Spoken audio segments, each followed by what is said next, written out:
Bonsoir. Bac Nord, c'est le nom d'un film à succès, mais c'est aussi celui d'une affaire, d'une réalité. En octobre 2012, pas moins de 33 policiers de la Bac Nord de Marseille sont interpellés, soupçonnés de corruption, racket, trafic de drogue et enrichissement personnel. Certains se retrouvent sous les verrous. Un coup de filet spectaculaire pour assainir une unité d'élite aux méthodes parfois limites. À l'époque, magistrats, politiques et journalistes rivalisent de superlatifs. Ripoux, bande organisée, gangrène. Le scandale est parti pour secouer toute la police française. Mais peu à peu, le doute s'immisce. Si les policiers ont commis des actes aussi graves, pourquoi l'enquête peine-t-elle à établir des preuves? La brigade n'est-elle pas l'otage d'une guerre des chefs? Comment faire le tri entre les faits et les rumeurs? Le 12 avril 2021 à Marseille s'ouvre le procès des flics présumés ripoux de la Bac Nord. 18 fonctionnaires attendent de passer à la barre. C'est l'un des plus gros scandales que la police française ait connu ces dernières années. Il y a d'abord eu la déferlante médiatique qui les a traités comme des truands. Ceux qui sont dépositaires de la loi sont aujourd'hui des corrompus, des ripoux. C'est des policiers qui ont franchi la barrière et qui ne font plus partie dans notre cœur de policiers. C'est des voyous. Puis le film Phénomène Bac Nord qui en a fait des héros de cinéma. Voici maintenant la véritable histoire de la Bac Nord.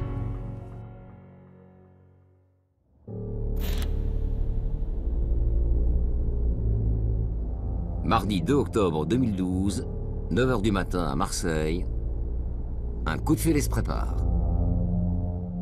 On est debout tous les deux avec mon mari et on entend police, police, mais très très fort. J'y crois pas, sur le coup, j'ai même du mal à y croire. Laetitia J. est femme de policier. Ce jour-là, elle ne s'attendait pas à voir débarquer l'IGPN, l'inspection générale de la police nationale. Je réalise que c'est grave quand je vois dans quel état on met ma maison. C'est pire qu'un cambriolage. Le lit retourné, les draps jetés par terre. Ils dévissaient même les jouets de ma fille. Dans ma chambre, les dessous qui sont par terre, les habits. La maison est sans dessus-dessous. Les inspecteurs sont persuadés de trouver de l'argent et de la drogue. Et voilà que sous le compteur électrique, ils tombent sur des barrettes de cannabis. 78 grammes exactement.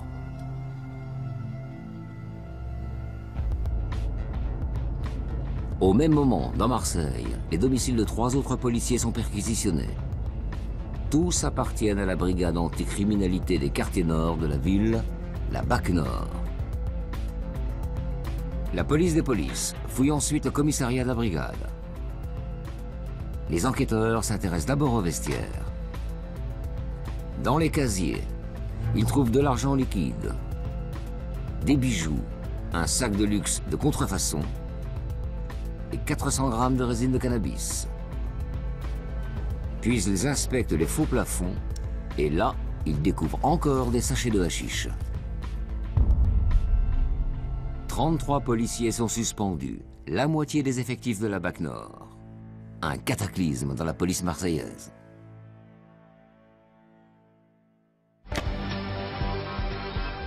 À Marseille, l'enquête menée par la police des polices prend donc chaque jour un peu plus d'ampleur. 12 fonctionnaires sont en garde à vue, 15 autres sont entendus. Les perquisitions menées ces dernières heures sont accablantes. Les 12 fonctionnaires présumés ripoux ont été entendus toute la journée. Leur garde à vue se prolonge dans les locaux de cette gendarmerie. Des enquêtes approfondies sont en cours sur les comptes bancaires des gardés à vue. La police des polices serait sur la trace de dizaines de milliers d'euros. Les policiers sont soupçonnés d'avoir soutiré de grosses sommes d'argent à des dealers. Ils sont traités comme de vulgaires voyous.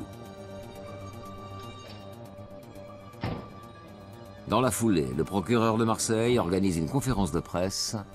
Ces mots frappent fort. On a une gangrène, je ne sais pas si c'est le bon terme, qui a frappé, qui a touché ce service. Patatras, pan, arrive cette affaire et les propos du procureur. Le ministre de l'Intérieur vient tout juste d'être informé.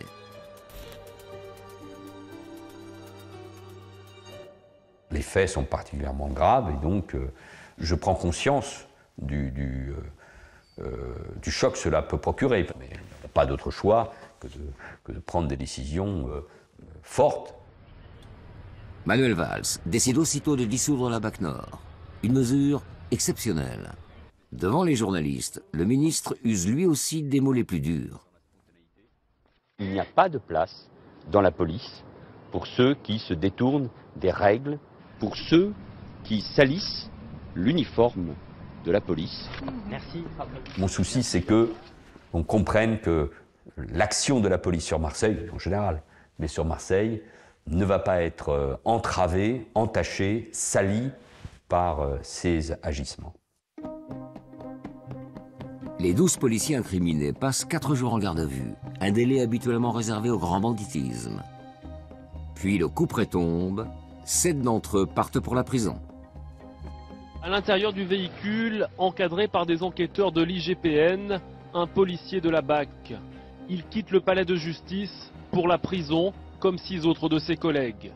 Devant le tribunal, les policiers, la famille, accusent le coup. Là, j'avais tout son dossier et je fais tout tomber par terre. Toutes les feuilles, je les fais tomber par terre parce que j'y crois pas. Et je me rappelle avoir tellement...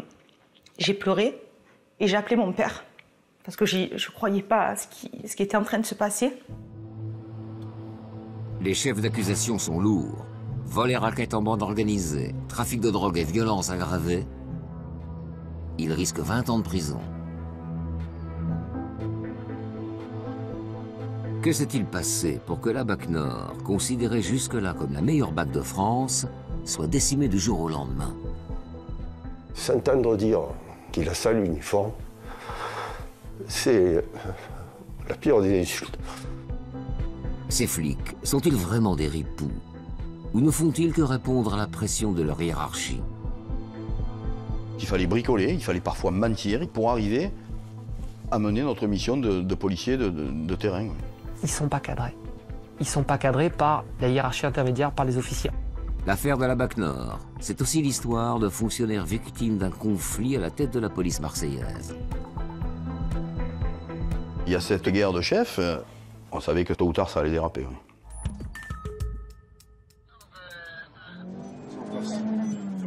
Quartier de Frévalon dans le 13e arrondissement, il est 11 h. Le trafic de cannabis a déjà débuté. Le dealer aura tout juste le temps de disparaître dans les escaliers. À l'automne 2011, moins d'un an avant les arrestations, une équipe de télévision locale filme le quotidien de la BAC Nord. Aucun des policiers filmés ne sera mis en examen. Il n'a pas eu le temps de prendre sa sacoche, il ne devait pas l'avoir autour. Tu as vu, il a laissé des téléphones portables et tout. Bon, pour nous, ce sera une saisie sèche, sans l'individu, quoi. Ah, de la bœuf. Voilà, voilà. Des journées dopées à l'adrénaline. Leur mission se limite à attraper les délinquants en flagrant délit, à faire du saut-dessus, comme disent ces policiers. C'est des chiens de chasse. Ils attendent, ils flairent, ils trouvent, ils prennent, ils ramènent. Ils excellent dans ça. Leur terrain de chasse, ce sont les quartiers nord de la ville et leurs cités délabrées.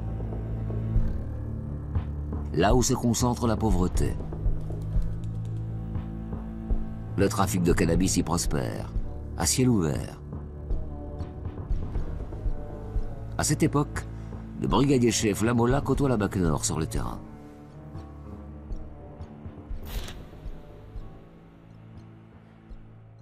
C'est des gens qui avaient un courage énorme de se rendre dans ces cités où plus personne ne voulait se rendre. Quand on travaille dans ces cités-là, si vous donnez un coup de pied dans une porte, des dealers, il en tombe 10, voilà.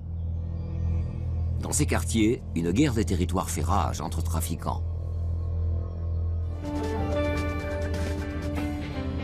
Règlement de compte à Marseille cet après-midi vers 17 h. 2 hommes d'une vingtaine d'années ont été abattus dans une cité très sensible. Un nouveau règlement de compte à Marseille, le deuxième en 24 heures. 2 hommes en scooter faisant feu sur une voiture. Bilan, 1 mort, 1 blessé. Sur ce terrain cabossé, les baqueux, comme on dit dans le jargon, apparaissent comme des héros pour les uns, des cow-boys sans gêne pour les autres. Mais aux yeux de leur hiérarchie, la BAC Nord est surtout la championne du chiffre, la reine des arrestations. C'était à l'époque la meilleure BAC de France avec 4500 interpellations par an. On était soumis à cette époque-là, et il l'était encore plus que moi, à cette politique du chiffre. Donc avec une pression terrible de la hiérarchie, faire toujours plus d'interpellations, ça a été vraiment pour moi un désastre. Chaque équipe de la BAC Nord doit réaliser 2 interpellations par jour. Et pas n'importe lesquelles. Dans cette note de 2010, qui n'a jamais été rendue publique, le chef de la brigade détaille des objectifs surprenants, infraction par infraction. Chaque patrouille doit notamment réaliser 60 arrestations par an pour vol de véhicule ou encore 42 pour trafic de stupéfiants.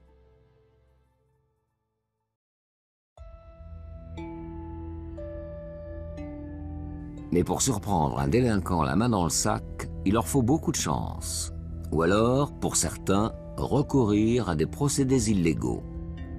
Vous ne pouvez pas attraper un trafiquant en arrivant avec les sirènes. Ça ne marche pas comme ça.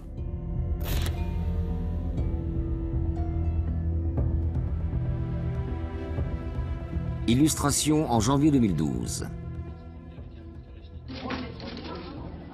Ce jour-là, les membres de la BAC Nord font l'actualité grâce à une saisie record de 10 Kalachnikov.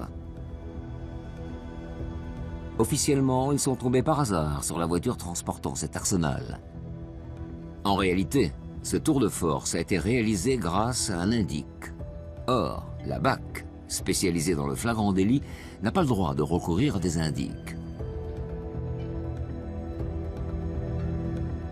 Le baqueux Régis Dutot fait partie de l'équipe qui a réalisé ce coup d'éclat. Son père a suivi de près sa carrière et ses exploits de policier.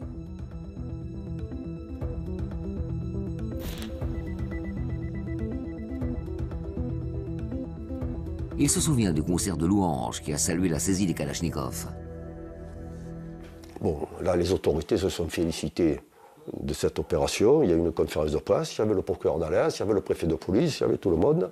Ils ont félicité la BAC, etc. Mais personne ne s'est posé la question comment ce service-là est tombé sur cette voiture. Bon, sauf que c'est parce qu'il y a eu une info par un indique. Voilà, donc ce sont les indiques qui servent à ça. À la BAC, Régis Dutot a son propre indique. Il le paie avec du cannabis récupéré au cours des interpellations. Là encore, ça lui est interdit. Comme il n'allait pas les payer avec son salaire, il y a cette façon de faire qui n'est pas légale, mais qui n'est pas non plus tellement inconnue de l'ensemble de la hiérarchie. Ce procédé lui a valu d'être mis en examen pour détention de stupéfiants lors du scandale de la BAC Nord. Tout le monde savait que Régis Dutot avait un informateur. Et tout le monde savait que la BAC ne disposait pas des deniers permettant de rémunérer un informateur. Il savait pertinemment qu'il se débrouillait un peu comme il pouvait pour rémunérer son informateur. Ça n'intéressait personne de se poser des questions. Peu importe les méthodes employées, l'important c'est le résultat. Et celui-ci réjouit la hiérarchie. Les officiers ont bien conscience des contraintes qu'ils font subir à ces fonctionnaires au quotidien. En contrepartie, ils leur laissent les coudées franches.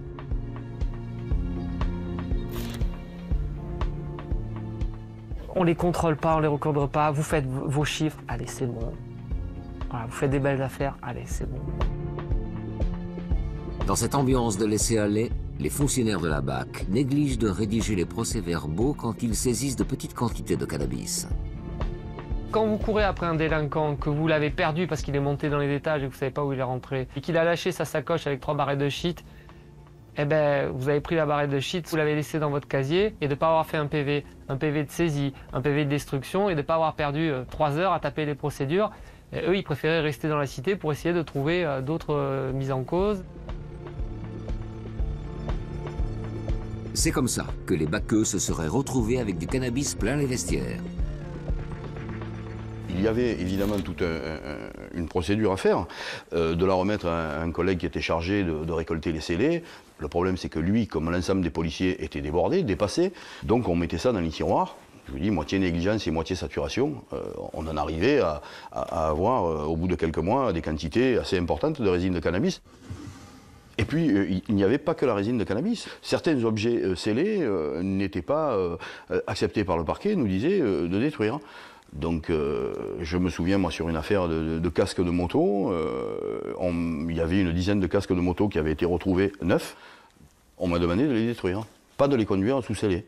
Qu'est-ce que je fais avec 10 casques de moto, moi? Comment je les détruis? Vous avez fait quoi? Joker.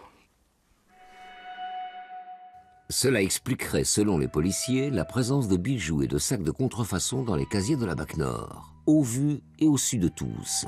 Quand tout va bien, on vous couvre. Le jour où ça dérape un peu, la hiérarchie prend la fuite, et ça a été le cas dans l'affaire de la BAC Nord.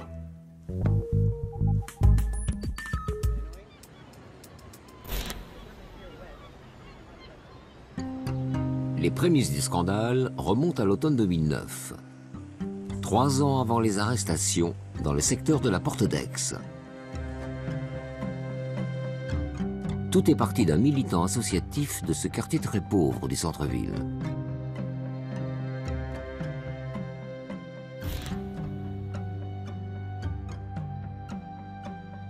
C'est un secteur très connu, très populaire de la ville de Marseille, connu pour accueillir, abriter beaucoup de clandestins qui vendent de la contrefaçon. À l'entrée de Marseille, c'est un marché sauvage qui ne cesse de s'étendre. Ici, on peut trouver des jeans de marque à 10 €, des jouets et même du matériel informatique à des prix défiant toute concurrence. Un jour, j'assiste à une interpellation d'un individu et les policiers qui sont civils de la BAC font entrer l'individu dans une entrée d'immeuble, ressortent avec des gros sacs de sport pleins de cigarettes, mettent ça dans leur coffre et quittent la scène. Ce qui m'interpelle, c'est que le jeune en question quitte l'entrée d'immeuble, remonte la rue et les policiers partent de leur côté. Il n'y a pas d'interpellation comme on connaît d'habitude. Et c'est pour ça que c'est à partir de là où je me suis intéressé et j'ai commencé à investiguer de mon côté. Omar Djelil en déduit que ces baqueux raquettent les vendeurs à la sauvette. Il dénonce les faits auprès des autorités policières. Je vais être convoqué par une femme, officier de police, qui va reprendre les éléments qui sont à sa disposition. Je vais les confirmer, je vais signer mon PV d'audition. Et un peu plus tard, je recevrai une lettre de fin de non-recevoir. L'affaire est classée sans suite. Parole d'habitants contre parole de flics, les investigations tournent court. D'autant que le vendeur à la sauvette ne porte pas plainte. Mais à Marseille, cette affaire fait jaser et la rumeur commence à enfler. Les méthodes douteuses de la BAC Nord deviennent une histoire qu'on aime se raconter dans les cités. Fin 2010, les dealers avaient comme stratégie de défense de dire voilà, les baqueux m'ont soulagé de 1000, 2000 € dans ma fouille, il y en avait plus. Ça n'a jamais été démontré, donc c'est comme la sardine du port de Marseille, ça n'est qu'une rumeur et qui profite aux délinquants, et à mon avis, ça ne doit rester qu'au stade de la rumeur. Contre toute attente, au lieu de s'éteindre, cette rumeur prend une autre tournure le jour où elle est relayée par un membre de la BAC Nord. L'homme par qui le scandale va éclater. Nous sommes toujours à l'automne 2009. Sébastien Benardo vient d'être écarté de la brigade pour mésentente avec ses coéquipiers.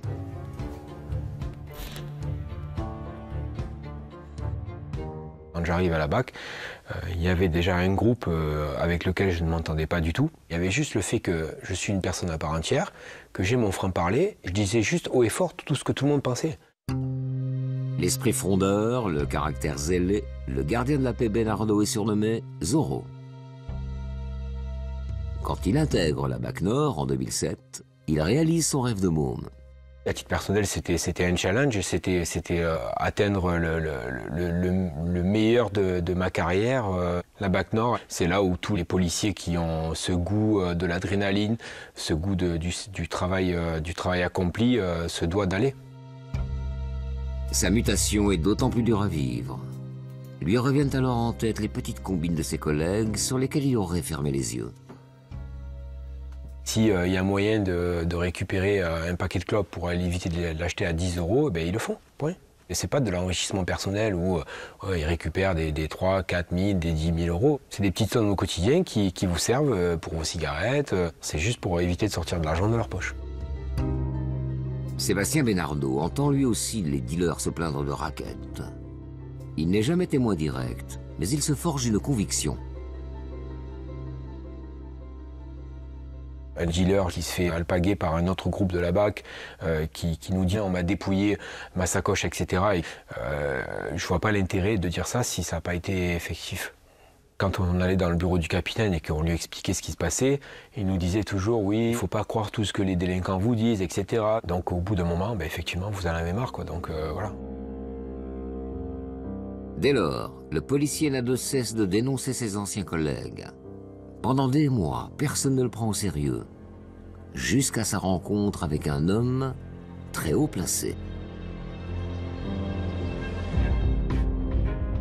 Le 31 août 2011, Marseille change de préfet délégué à la sécurité. À 9 mois de l'élection présidentielle, le président Nicolas Sarkozy s'inquiète. Dans la cité phocéenne, les chiffres de la délinquance sont mauvais. Depuis le début de l'année, les vols à main armée ont augmenté de 40%. Marseille est une vitrine en matière de sécurité. Ces piètres résultats risquent d'être au cœur de la future campagne. Le chef de l'État dépêche donc l'un de ses fidèles pour sauver son bilan. Le nouveau sauveur, c'est lui. C'est en tout cas ce qu'espère le gouvernement. Alain Gardère, 54 ans, chargé de remettre de l'ordre dans la cité phocéenne. Présenté en grande pompe hier par le ministre, le tout nouveau préfet a pris ses fonctions officiellement ce matin. Pour marquer le coup dans l'opinion, le ministre de l'Intérieur, Claude Guéant, est venu lui-même installer le nouveau préfet. Alain Gardère a pour mission d'agir vite et que cela se voit. C'est la première fois qu'il s'exprime sur l'affaire de la BAC Nord.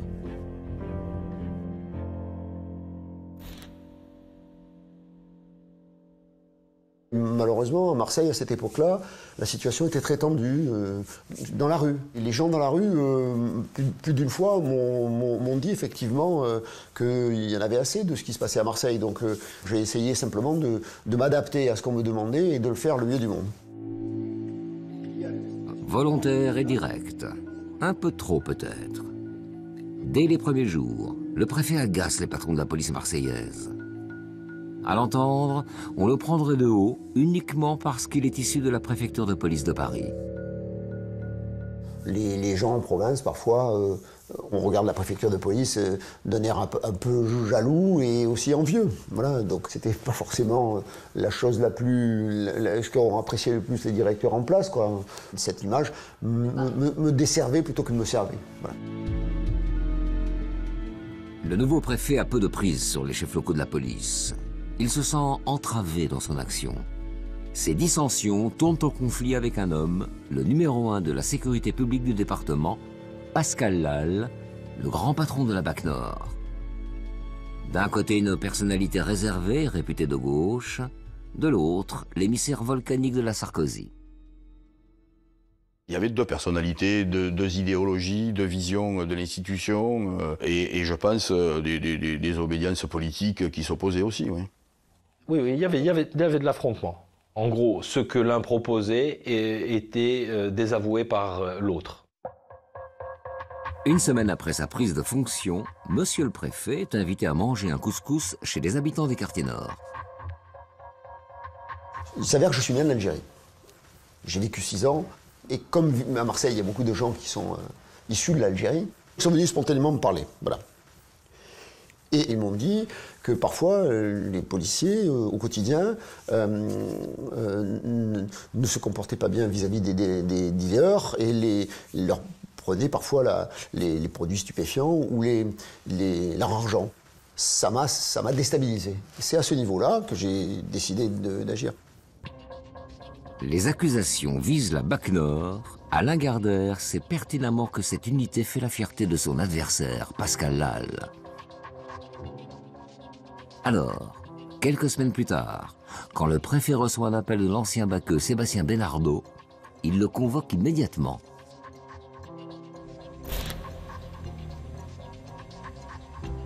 Cette rencontre est décisive. Le 21 octobre 2011, en fin de journée, Sébastien Benardo entre discrètement dans la préfecture de police de Marseille. Alain Gardère le conduit à l'écart de ses collaborateurs, dans son salon privé, et le presse de parler. Il dit que je viens de la part du président de la République, M. Sarkozy, et je suis ici pour faire le ménage. Et sa question a été, M. Benardo, j'entends partout que des fonctionnaires de la BAC se serviraient dans les cités. Je veux savoir votre vérité. L'ancien de la BAC Nord s'exécute. Il détaille longuement tous les méfaits dont il accuse ses anciens coéquipiers. C'est un policier qui peut-être avoir un côté un peu hâbleur. Néanmoins, l'entendre de la bouche d'un ancien baqueux, puisque c'est comme ça qu'on les appelle, c'est assez troublant. À entendre Sébastien Benardo, Alain Gardère ne cacherait pas ses motivations profondes. Gardère, il me dit ouvertement qu'il veut la tête de Lal, mais il ne me dit pas le pourquoi du comment. Le préfet appelle aussitôt le directeur de l'IGPN de Marseille, dont le bureau est situé à l'étage du dessus. Je lui demande de venir écouter ce que dit ce policier. Au bout du fil, Didier Christini.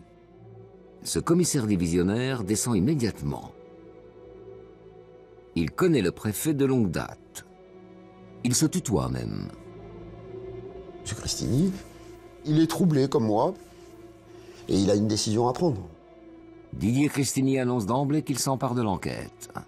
Entre les trois hommes, un pacte aurait été scellé.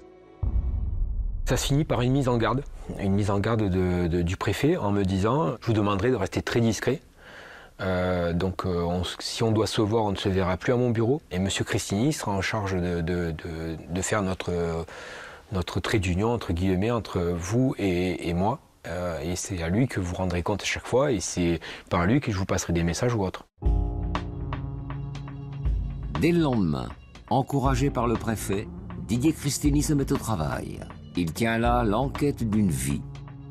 Le commissaire est un taiseux, un fonctionnaire à l'ancienne, l'homme idéal pour œuvrer dans l'ombre. Il commence par ressortir les auditions où des dealers ont accusé des membres de la BAC Nord. En 2009, un dénommé Mehdi est arrêté par 3 policiers en fort de blanche. Il raconte sa fouille.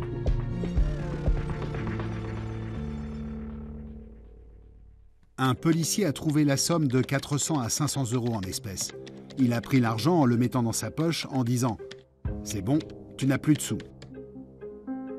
2 ans plus tard, en 2011, un certain Abdellah transporte 35 000 € dans une boîte à chaussures. Un policier a alors extrait une poignée de billets. Il a mis cet argent dans une sacoche qu'il portait en bandoulière. J'ai compris qu'il m'avait volé environ 5 000 €. Ces 2 dealers n'ont pas porté plainte. Didier Christini ne peut rien en tirer. Pour faire avancer son enquête, il va donc s'appuyer sur Sébastien Benardo.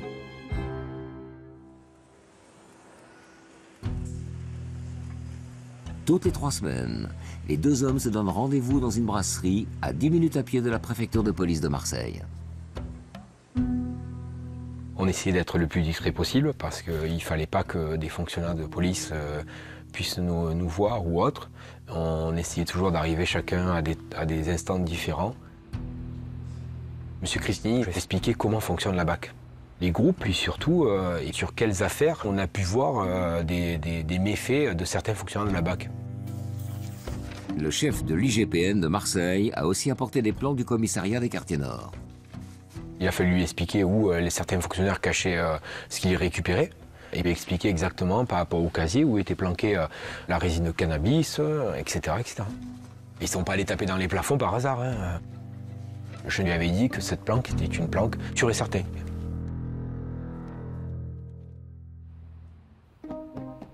Si l'ancien de la BAC Nord s'investit autant, c'est par esprit de revanche, bien sûr, mais aussi pour sauver sa peau. Quelques semaines auparavant, Sébastien Benardo a été sanctionné pour avoir rédigé lui-même le PV de cambriolage de sa maison. J'ai eu la bonne idée de l'envoyer à mon assurance, avec mon écriture. Donc ils ont reconnu mon écriture, et donc c'est comme ça que que j'ai été sanctionné pour faux usage de faux en écriture publique. Et effectivement, avec le recul, je me dis grosse erreur. Il risque la révocation. En échange de sa collaboration, le préfet Alain Gardère lui aurait fait une promesse. Il m'a dit quelque chose qui est très important pour moi dans ma vie. Il m'a dit, Monsieur Benardo, je n'ai qu'une parole, et vous inquiétez pas, ni le DDSP, ni qui que ce soit aura votre tête ici tant que je serai préfet. Benardo, il attend de vous une protection, expliquez-moi.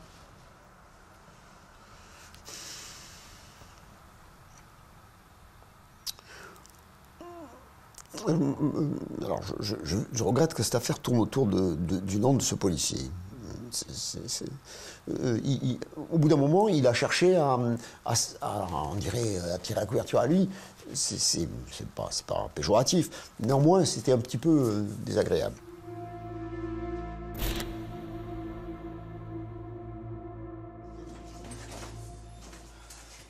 De son côté, le patron de l'IGPN de Marseille met un coup d'accélérateur à son enquête. On le découvre dans ce reportage qui ne concerne pas la BAC Nord et qui a été tourné quelques mois plus tard sur son lieu de travail. Le 6 janvier 2012, Didier Cristini place sur écoute le téléphone de 9 membres de la BAC Nord. Le commissaire consigne patiemment chacune de leurs conversations. Le secret est jusque-là bien gardé. Didier Cristini est confiant. Mais à peine un mois plus tard, un événement chamboule tous ses plans. Le 26 janvier 2012, le magazine Le Point publie un article au titre sans équivoque. Des ripoux à la BAC des quartiers nord. Il dévoile l'existence de l'enquête de l'IGPN. Cette révélation fait l'effet d'un coup de tonnerre à Marseille. Le préfet Alain Gardère est furieux. C'est irresponsable de faire un article comme celui-là. Ça veut dire que les policiers sont avertis, puis à partir de là, on ne saura plus rien. Si par hasard ils avaient dans leur action du quotidien une action qui n'était pas recommandable, ils arrêtent, puis c'est tout. C'est simple. Dès 8h30, ce matin-là, les téléphones de la BAC Nord sonnent de toutes parts. Un chef de groupe, placé sur écoute, appelle son collègue. Tu as vu l'article? À mon avis, on va se faire démonter le cul. Je suis allé voir sur Internet. Alors, qu'est-ce qu'il dit? En gros, il détaille pas, il parle des ripoux de la BAC Nord. Ah, ma foi. Donc j'espère qu'il n'y a pas eu des transpirations. Jusqu'à la parution du Point, Pascal Lal, l'adversaire du préfet, ne savait rien de l'enquête de la police des polices. Et il comprend tout de suite la menace. Si l'affaire explose, c'est toute son action de terrain qui sera entachée. Le jour même, à 16h30, le directeur de la police marseillaise convoque en urgence les chefs de groupe de la BAC Nord. Pascal Lal fixe son auditoire avec gravité. Il n'y a pas de fumée sans feu, assène-t-il d'un ton cinglant. Si des têtes doivent tomber, ce seront les vôtres, pas la mienne. À eux, désormais, de mieux contrôler leurs troupes. Monsieur Lal avait dit, maintenant, la presse vous a à l'œil, faites attention. Voilà. Et moi, je vous ai à l'œil, donc je veux plus d'écart. Il avait été rappelé à l'ordre, donc il risquait pas de faire un pas de travers. Une heure après cette réunion, l'un des chefs de groupe placés sur écoute appelle l'un de ses collègues. Bon, j'ai réuni les gars que j'avais. Je leur ai dit, moi, des affaires de stup, j'en veux plus.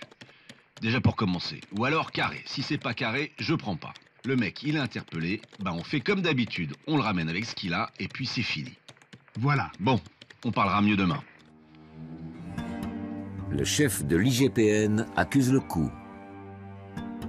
Il écrit au procureur de Marseille. La diffusion de l'article du Point vite connu des policiers de la BAC Nord a encore accru la méfiance qu'ils avaient vis-à-vis du téléphone. Mais le commissaire ne lâche rien, bien au contraire. Pour relancer son enquête, Didier Cristini demande de recourir à des moyens exceptionnels, la mise sur écoute des voitures de la BAC Nord. Pour cela, il a besoin de l'aide du préfet. Je trouve que c'est un gros dispositif. C'est un gros dispositif. quelque chose que, on va dire, je n'avais pas connu. Voilà. Donc je pensais même pas que c'était possible, pour tout vous dire. Voilà. Ouais. Ça veut dire, sonoriser des voitures, c'est compliqué, techniquement. Alain Gardère use de toute son influence pour discrètement mettre en place ce placement sur écoute. Il fait d'abord rentrer au garage les 6 véhicules de patrouille pour révision.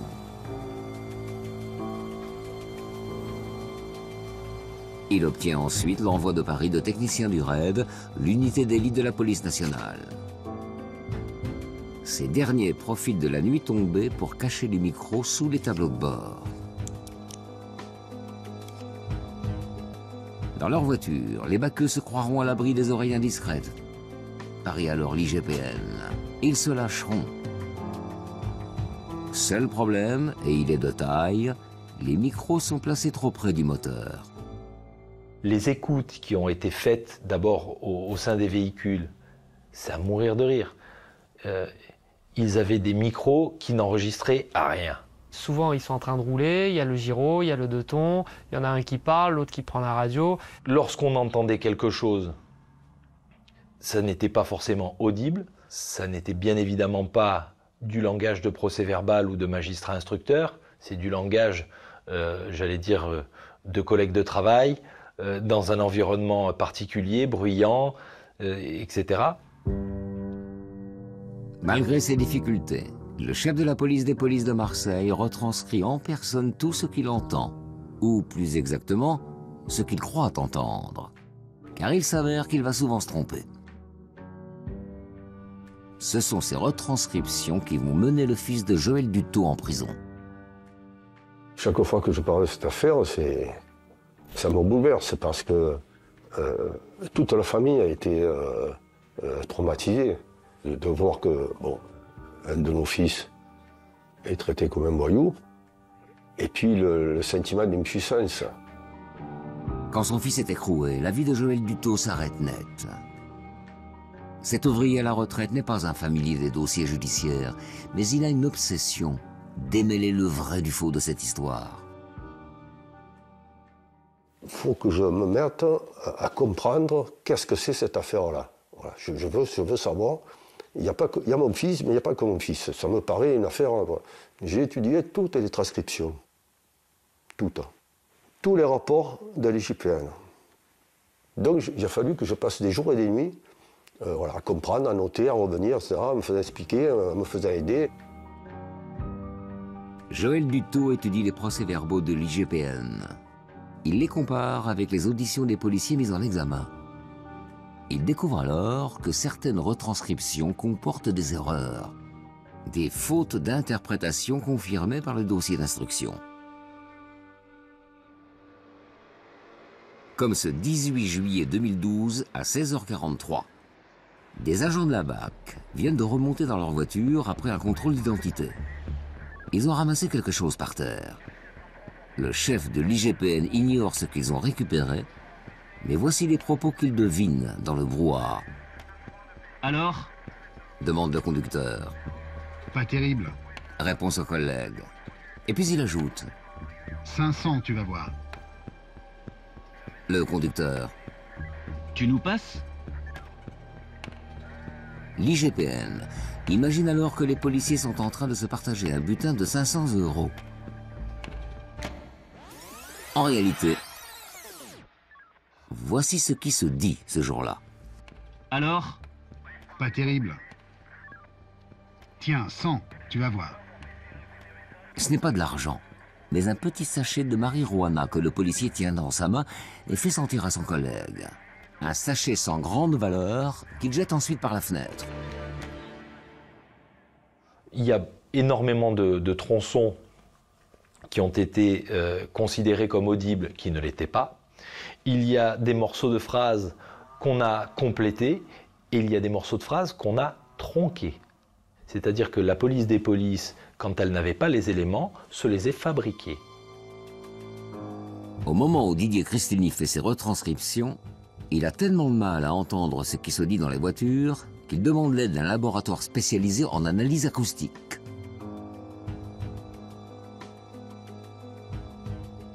Ce dernier démontre que dans certains PV, 65% des phrases retranscrites par l'IGPN seraient inexactes. Dans un premier temps, la police des polices n'aurait pas tenu compte de cette expertise. Ce qui doit prévaloir, c'est l'expertise. Parce que c'est le laboratoire qui a les moyens scientifiques et techniques pour essayer d'isoler les bruits. Voilà. Je ne comprends toujours pas pourquoi reste dans le dossier la transcription originelle de l'IGPN alors qu'elle ne correspond pas à la réalité. Voilà, ça moi, je ne sais pas, je ne comprends pas. Sans ces retranscriptions d'écoute, pas de mise en examen. Elles sont le socle sur lequel repose le dossier judiciaire. Quant à Didier Cristini, il n'a pas souhaité être interviewé. La justice a été d'une part instrumentalisée dans ce dossier et d'autre part, ça a permis de donner un sens à une rumeur marseillaise qui était de dire « ouais, la BAC Nord, c'est des flics ripoux, ils se servent sur la bête, ils prennent des sacoches ». On avait besoin d'y croire, et bien là, on avait peut-être la possibilité que ce fantasme devienne une réalité.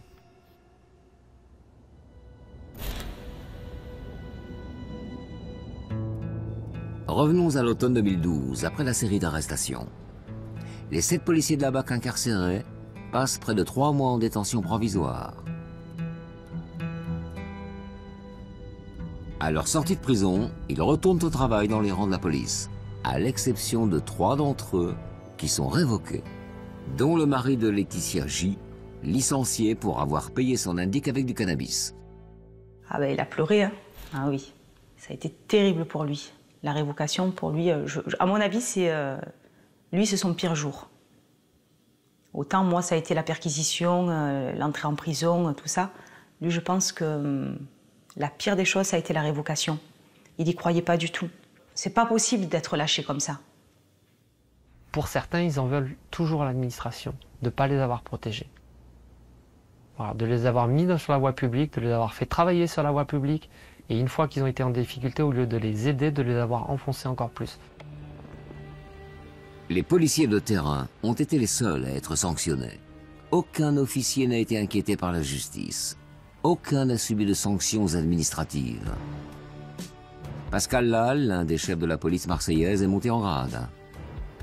Il a été promu au sein du ministère de l'Intérieur, directeur de toute la sécurité publique du territoire. Après la défaite de Nicolas Sarkozy à la présidentielle, le préfet Alain Gardère a été muté à la sûreté de l'aéroport de Roissy. Il est aujourd'hui mis en examen dans une affaire qui n'est pas liée à la BAC Nord, pour abus d'autorité et détournement de fonds publics.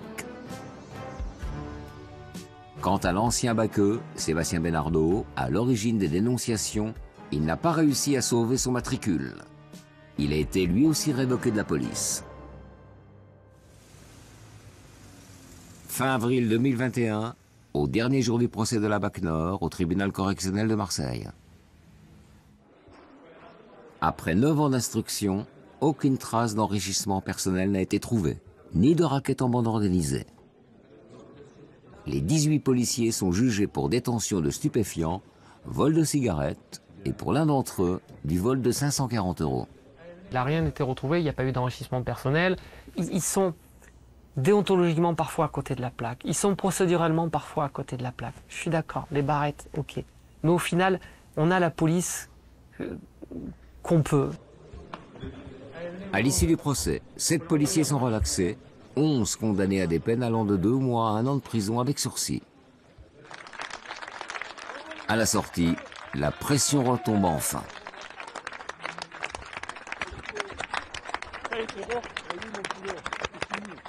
Ça a été très compliqué pour certains d'entre eux.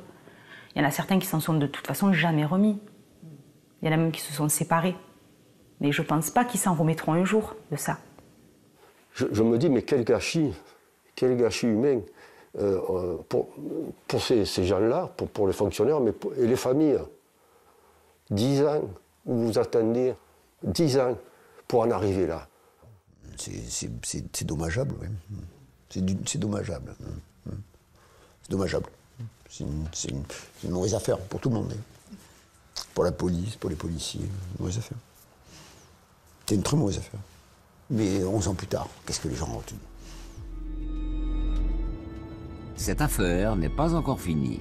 Le parquet a fait appel. 12 policiers repasseront devant les juges en septembre prochain. Et cette enquête n'est pas terminée. Nous allons revenir sur cette politique du chiffre appliquée à l'époque dans toute la police nationale et en particulier à la BAC Nord grâce à un document que nous nous sommes procurés. En attendant, je vous présente mes invités. Louise Fessard, bonsoir. Bonsoir. Vous étiez journaliste à Marseille à l'époque des faits. Vous travailliez alors pour Mediapart et vous étiez présente lors des conseils disciplinaires des policiers. Vous nous direz comment vous vous êtes retrouvée là et ce que vous en avez retenu. Rémi Mana, bonsoir. Bonsoir. Vous êtes secrétaire d'Alliance Police Nationale des Bouches-du-Rhône. Le syndicat est majoritaire à la BAC de Marseille et vous vous êtes beaucoup investi pour la défense des policiers incriminés. Alors j'ai envie de retourner la question que le préfet Gardère posait tout à l'heure. 10 ans après, qu'est-ce qu'on en retient? Autrement dit, ces policiers sont-ils, à vos yeux, coupables ou victimes, Louise Fessard? Pour moi, il y a eu des dysfonctionnements graves de la part de ces policiers dans leur pratique quotidienne. Mais ce qui s'est abattu sur eux ensuite était clairement disproportionné par rapport aux faits. Et c'est sans doute lié au fait qu'il y avait eu des prises de position très fortes à l'époque du procureur de la République et puis du ministre de l'Intérieur et une sorte d'emballement. Et les faits ont ensuite été démontés lors de l'enquête pour une grande partie.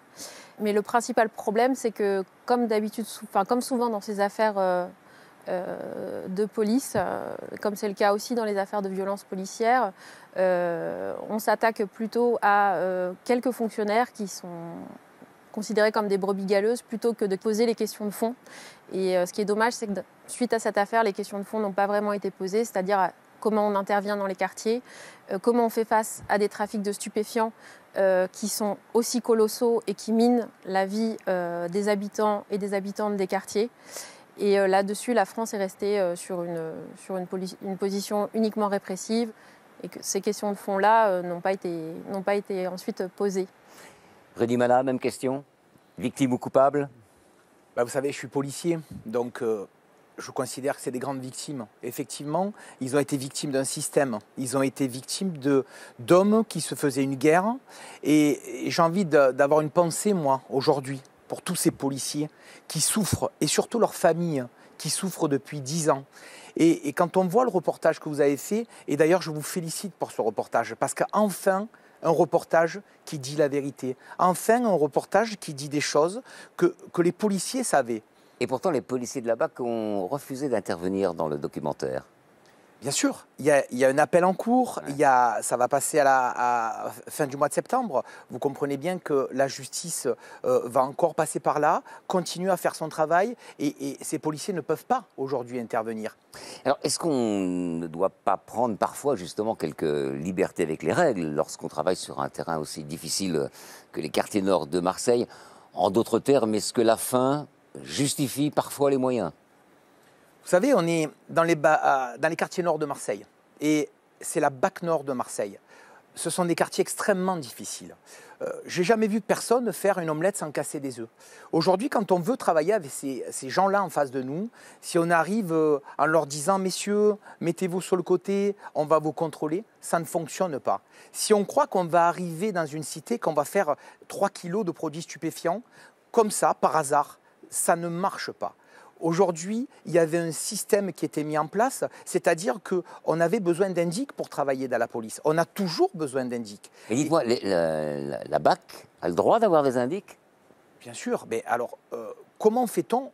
C'est très facile de dire ça et de penser ça.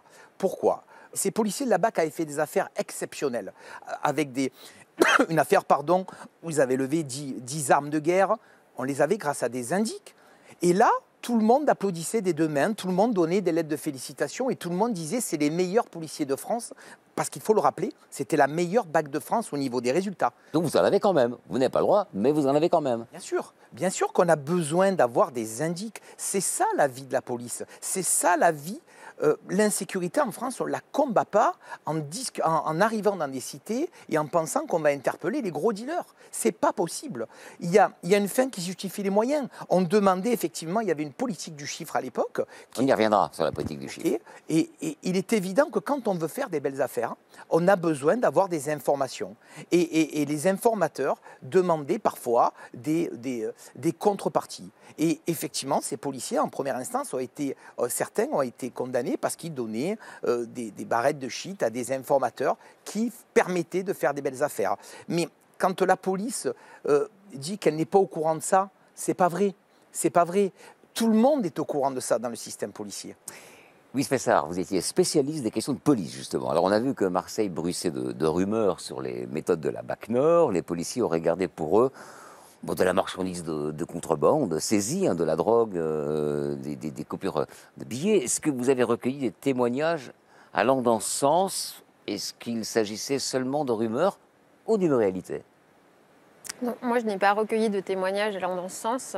Il y avait eu des plaintes, effectivement, avant l'affaire de la BAC Nord, de dealers qui étaient remontés dans la hiérarchie policière, mais qui n'avaient pas pu donner lieu à une vérification. Voilà, donc, si ça s'est passé, les dealers ou les petites frappes n'ont pas osé porter plainte. Donc, par définition, on ne l'a pas su, peut-être. C'est une possibilité. Mais en tout cas, à partir du moment où, derrière, il n'y a pas eu de condamnation dans ce sens. C'est resté au stade de la rumeur. Alors, vous parliez de la politique du chiffre. On a vu qu'à l'origine des dérives, il y a cette politique mise en place par Nicolas Sarkozy et la pression qu'elle génère. Alors, je vous propose tout de suite d'écouter le témoignage de Marc Lamola, l'ancien policier de Marseille, que nous avons vu dans le documentaire, justement. J'ai vu réellement la police changer, moi, à partir de la mise en place de cette politique-là.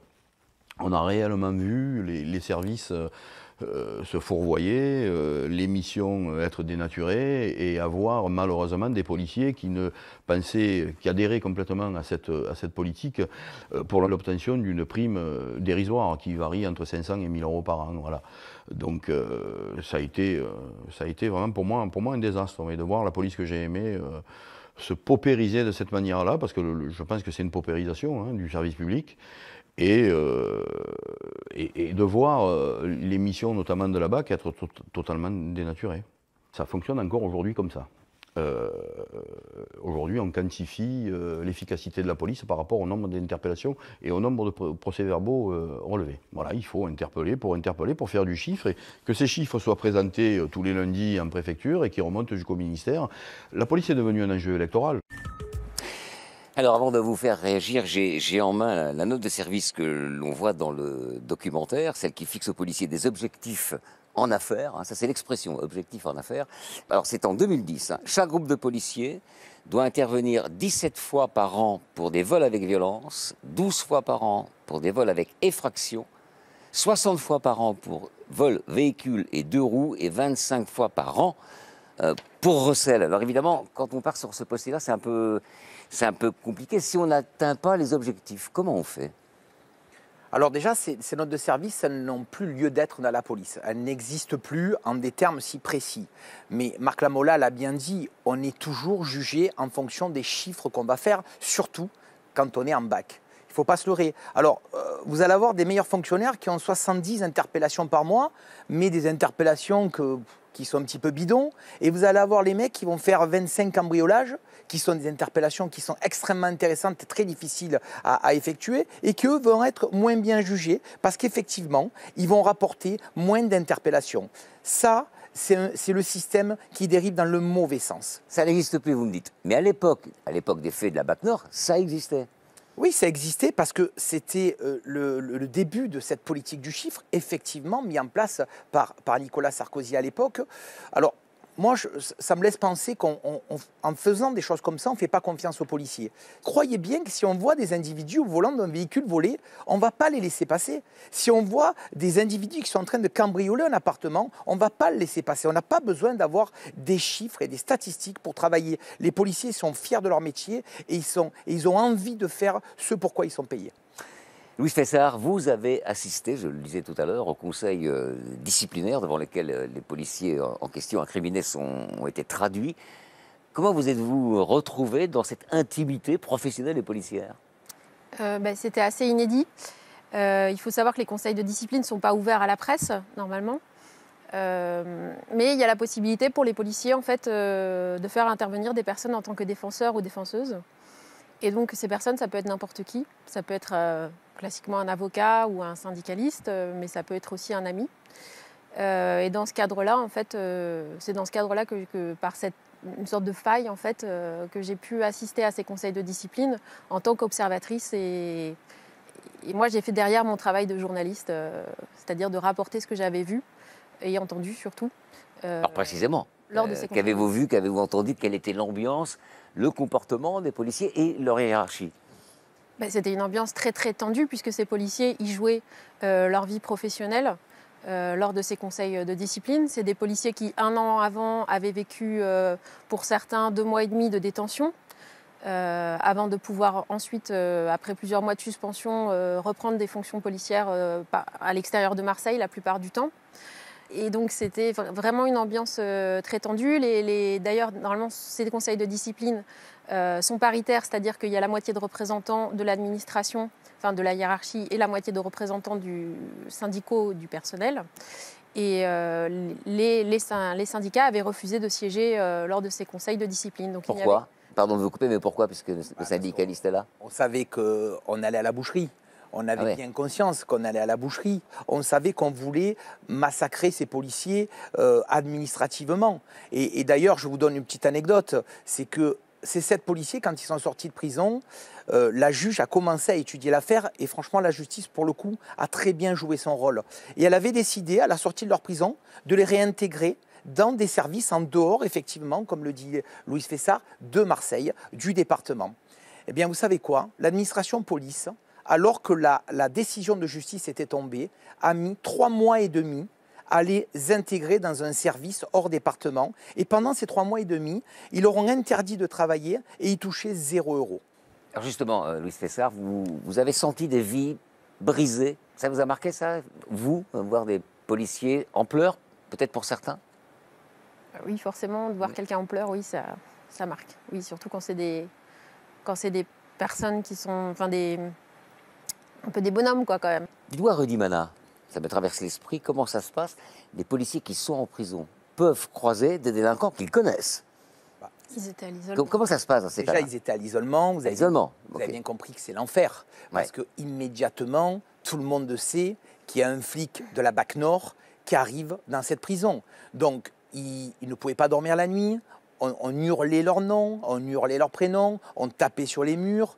Ils sont complètement à l'isolement, c'est difficile pour eux de sortir de la cour pour des promenades. D'ailleurs, ils n'y allaient pas parce que vous savez que la prison, ce n'est pas des endroits non plus super sécurisés. Donc c'est très compliqué. Un policier n'est pas dans son contexte habituel puisqu'il est là d'habitude pour mettre les gens en prison. Et dans un tel contexte, c'est ultra difficile. Et ces 7 gars-là, ils auront dans leur tête toute leur vie et leur famille aussi. Au final, tous les policiers traduits devant les conseils de discipline de Marseille ont été sanctionnés. Il y a eu 10 suspensions, 3 révocations et 1 rétrogradation.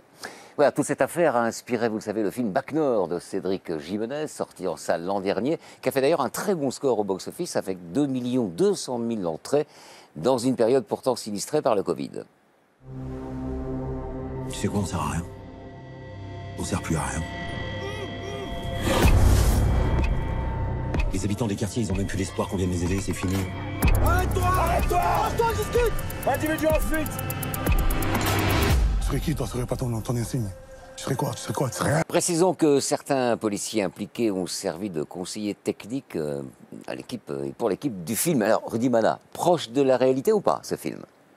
Oui, il y a une partie qui est très très proche de la réalité, il y a une partie qui est bien évidemment... Informatrice comme celle qui existe dans le film serait certainement plutôt une informatrice de la police judiciaire qui serait immatriculée, etc., qu'une informatrice de la BAC. Et ce qu'on demandait beaucoup à l'époque aussi à la BAC, c'était plutôt de faire des vols avec violence, des cambriolages et aussi des stupéfiants, mais peut-être pas à cette échelle. Et par ailleurs, sur le niveau de violence dans les quartiers, il y avait effectivement un vrai courage physique de ces fonctionnaires à rentrer dans ces cités parce qu'ils pouvaient se prendre toutes sortes de choses sur la tête. Et c'est arrivé, il y a eu des blessures. Mais les tirs sur des policiers, ça reste quand même quelque chose de très rare dans les quartiers nord de Marseille. Dites-moi, Rudy Mana, vous avez organisé, enfin votre syndicat a organisé début février une projection du film Bac Nord qui a fait grand bruit parce que vous avez convié certains candidats à l'élection présidentielle. Je cite Valérie Pécresse, Marine Le Pen, Éric Zemmour, ainsi que Gérald Darmanin qui représentait Emmanuel Macron.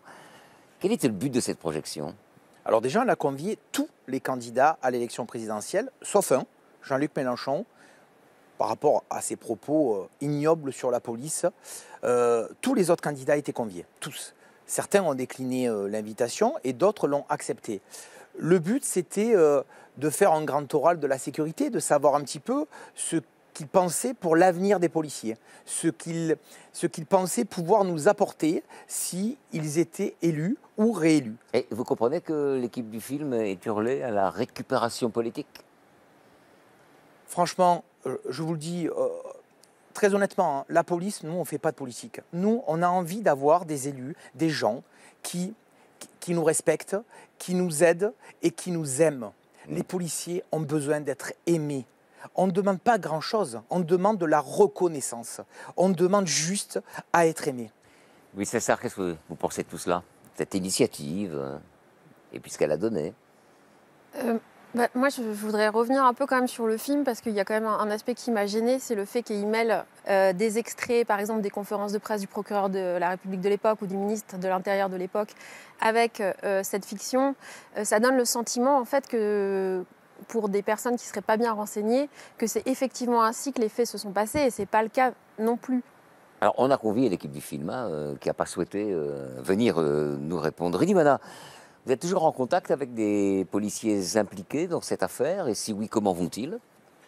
Je suis toujours en contact avec beaucoup de policiers qui ont été impliqués dans cette affaire. Beaucoup ont repris dans des services sur Marseille, aux alentours de Marseille. D'autres sont partis un petit peu plus loin. Comment vont-ils? Il y a un appel qui arrive bientôt. Tant que cet appel ne sera pas passé, vous comprenez bien qu'ils ne pourront pas évacuer la totalité de cette affaire.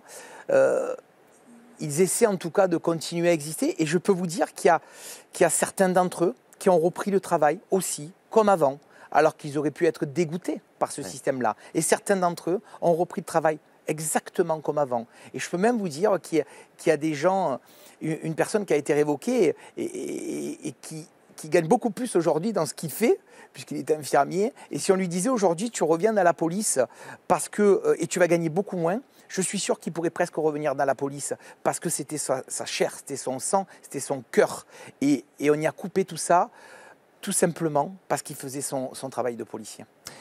Merci Louis Fessard, merci Rudy Mana. Ainsi se termine ce numéro d'Affaires sensibles. Enquête signée Linda Bendali pour Capa Presse, avec Benjamin Cellier et Mathias Denisot à l'image et Thomas Lost au montage. Vous pouvez revoir l'émission en replay sur franceinfo.fr, rubrique magazine. Et bien sûr, nous on se retrouve à la radio du lundi au vendredi à 15h sur France Inter. Bonsoir.